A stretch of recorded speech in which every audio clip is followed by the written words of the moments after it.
मित्रों, हिंदू धर्म ग्रंथों के अनुसार परमपिता ब्रह्मा जी ने सृष्टि की रचना की पश्चात कालखंड यानी कि समय को 4 युगों में विभाजित किया था, जिन्हें सतयुग, त्रेता युग, द्वापर युग और कलयुग के नाम से जाना जाता है। हिंदू पुराणों की माने तो इस कालखंड का आरंभ सतयुग से हुआ और कलयुग पर आकर यह खत्म हो जाता है। कलयुग की समाप्ति के बाद पुनः सतयुग शुरू होता है और यह चक्र सृष्टि की रचना के समय से निरंतर चलता आ रहा है। हम आप आज जिस कालखंड में जी रहे हैं वह कालखंड के परिवर्तन का 23वां चक्र है। अब आप सोच रहे होंगे कि भला इन 4 युगों में ऐसा क्या अलग होता है जो ब्रह्मा जी को कालखंड को 4 युगों में विभाजित करना पड़ा। तो मित्रों, इसका उत्तर हमें मिलता है हिंदू धर्म के लिंग पुराण में, जिसमें इन्हें चारों युगों में क्या असमानताएं हैं, क्या समानताएं विस्तार से बताए गए और यह भी कि कैसे युग में आने वाले बदलाव से मनुष्य के लक्षण में परिवर्तन आता है। सर्वप्रथम मित्रों जानते हैं सतयुग के बारे में। मित्रों, लिंग पुराण के अनुसार सृष्टि की रचना के पश्चात ब्रह्मा जी ने जब समय अर्थात कालखंड को 4 युगों में बांटा, तब सबसे पहले खंड का नाम सतयुग रखा गया। इसके बाद के कालखंड का नाम त्रेता, फिर द्वापर और फिर अंतिम कालखंड का नाम कलयुग रखा गया। पहले कालखंड यानी सतयुग में सभी मनुष्यों का एक ही धर्म होता है और वो धर्म है स्वार्थ का त्याग, यानी कि सतयुग के मनुष्यों में कोई भी स्वार्थी नहीं होता, सभी एक दूसरे की मदद किया करते हैं। उस युग में किसी भी मनुष्य को किसी भी तरह की कोई बीमारी नहीं होती थी, जिसका कारण होता है कि सतयुग में मनुष्य अपनी सभी इंद्रियों को संयम में रखता है, कोई किसी के गुणों में दोष नहीं देखता है। इतना ही नहीं, सतयुग के मनुष्य कभी भी दुखी नहीं होते, जिसकी वजह से उनकी आंखों से आंसू भी नहीं निकलते। उस युग में ना तो किसी में घमंड होता है और ना ही कोई अन्य विकार। मनुष्य आपस में लड़ते भी नहीं और सभी प्रेम से रहते हैं। इस ग्रंथ में आगे बताया गया है कि सतयुग के मनुष्य बड़े ही फुर्तीले होते हैं। आलस्य क्या है होता है इस युग में लोग जानते ही नहीं।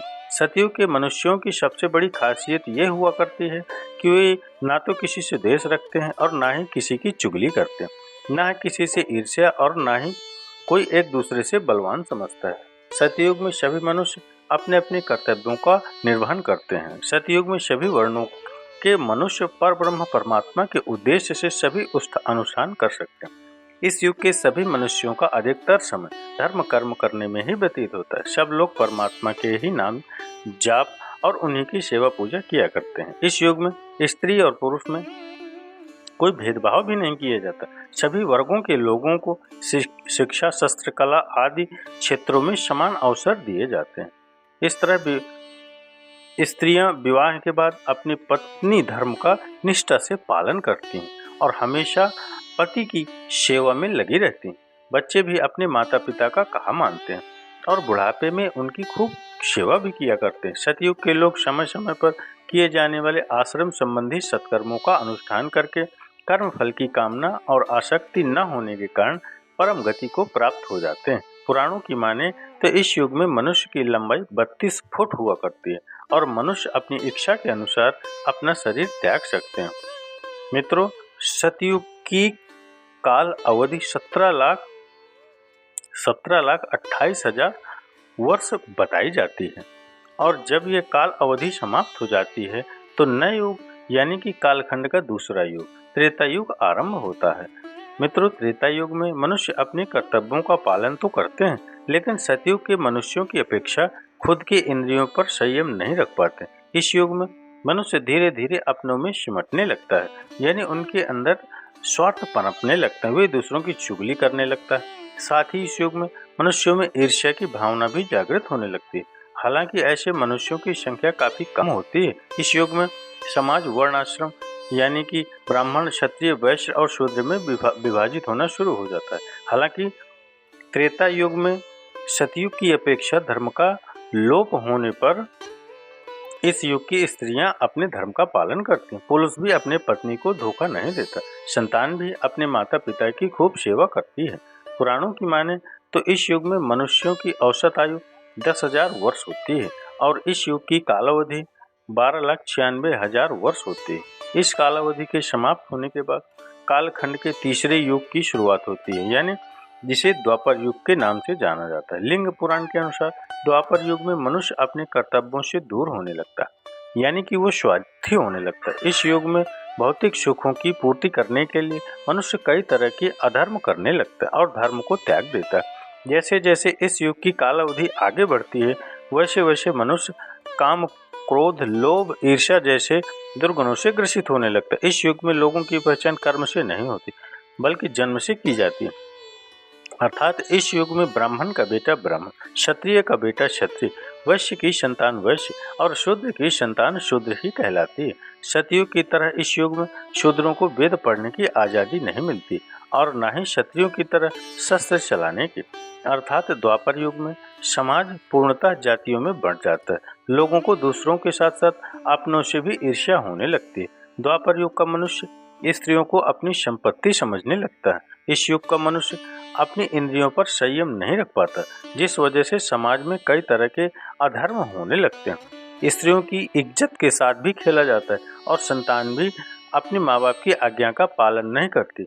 मित्रों, यही सारी बातें थी कि इस युग में महाभारत जैसा महायुद्ध भी हुआ था। देखे तो इस युद्ध का मूल कारण वही सब था जो लिंग पुराण में बताया गया। अगर दुर्योधन को सत्ता का लोभ नहीं होता, वह अपने भाइयों पांडवों से ईर्ष्या नहीं करता, एक स्त्री को भरी सभा में अपमान नहीं करता, तो शायद ये युद्ध होता ही नहीं। खैर, पुराणों की माने तो इस युग में मनुष्यों की आयु 1000 वर्ष हुआ करती है और इस युग की कालावधि 8,64,000 वर्ष होती है। और इस अवधि के समाप्त होने पर ही कालखंड का अंतिम युग यानी कि कलयुग आरंभ होता है। मृत कलयुग के मनुष्य कैसे होते हैं, इसे जानने से पहले आपके लिए ये जानना आवश्यक है कि आखिर युग के हिसाब से मनुष्य में ये परिवर्तन कैसे होते हैं।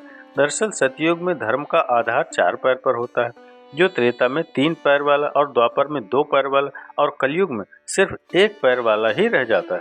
धर्म के लोप होने के कारण मनुष्यों की प्रवृत्ति में भी बदलाव होने लगता है, जिसकी वजह से मनुष्यों में युग के हिसाब से काम, क्लेश, शरीर रोग तथा द्वंद्व बढ़ने लगता है। इसी अनुपात में वेद शास्त्रों में मनुष्य त्यागने लगता है और अंतिम कालखंड यानी कि जब कलयुग आता है तो कलयुग में मनुष्य माया, असूया और तपस्वियों का वध करने लगता है। इस युग में मनुष्य अधार्मिक, अनाचारी, महाक्रोधी और अल्प बुद्धि वाले होते हैं। इस युग में सभी अपने कर्तव्यों से मुख मोड़ लेते, जैसे कि ब्राह्मण वेद पढ़ना छोड़ देते हैं, क्षत्रिय प्रजा की रक्षा नहीं करते हैं, लोग गर्भ में ही लड़कियों को मार देते हैं, जिसे पुराण में भी भ्रूण हत्या कहा गया है। इस युग में चोर प्रवृत्ति के लोग भोली भाली प्रजा पर शासन करते हैं। इस युग में लोग तप और यज्ञ के फल को भी बेच डालते हैं। कलयुग की स्त्री हो या पुरुष, कोई भी अपने धर्म का पालन नहीं करता।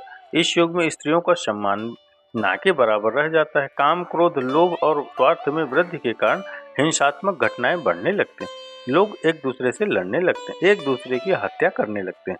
संतान अपने माता पिता की सेवा भी नहीं करते, वो उनका हाल तक नहीं लेते। कलयुग में मनुष्य की लंबाई 5 से 7 फुट रह जाती है। साथ ही कलयुग में मनुष्यों की औसत आयु घटकर 70-80 वर्ष ही रह जाती है। मित्रों, अब आप सोच रहे होंगे कि आखिर युग परिवर्तन के साथ मनुष्य की लंबाई और आयु कम क्यों होती जाती है। तो मित्रों, बताऊं आपको कि लिंग पुराण में बताया गया कि जैसे जैसे युग परिवर्तन होता है, वैसे वैसे मनुष्य प्रकृति से दूर होता जाता है और भोग विलास में लिप्त हो जाता है, जिसकी वजह से मनुष्यों का शरीर कई तरह के रोगों से घिर जाता है और मनुष्यों में काम, क्रोध, लोभ जैसे तामसिक गुण बढ़ने लगते हैं और वह क्रोध और चिंता के सागर में डूब जाता है, जिस वजह से समय के साथ साथ मनुष्यों की लंबाई और आयु कम होने लगती है। इस पुराण में कलयुग की अवधि को 4,32,000 वर्ष बताया गया और जब यह अवधि समाप्त होती है तो तब सृष्टि की एक नए चक्र का आरंभ होता है और एक बार पुनः सतयुग आरंभ होता है।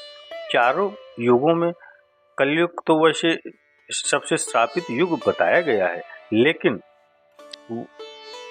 कलयुग की सबसे बड़ी खासियत यह है कि कलयुग में केवल एक दिन किया गया धर्म का कार्य सतयुग में 10 वर्ष और त्रेता में 1 वर्ष और द्वापर में 1 माह किए गए धर्म के बराबर होता है। और इस कलयुग में हरि का नाम मात्र लेने से ही मनुष्य को मुक्ति मिल जाती है। तो मित्रों, युगों की ये कथा यहीं समाप्त होती है मित्रों। और अगर ये कथा आपको अच्छी लगी हो मित्रों, तो अवश्य अपना सुझाव और कमेंट्स में बताइए मित्रों। ये कथा आपको जानकारी कैसी लगी, क्या आपको पहले से इस विषय की जानकारी थी या नहीं।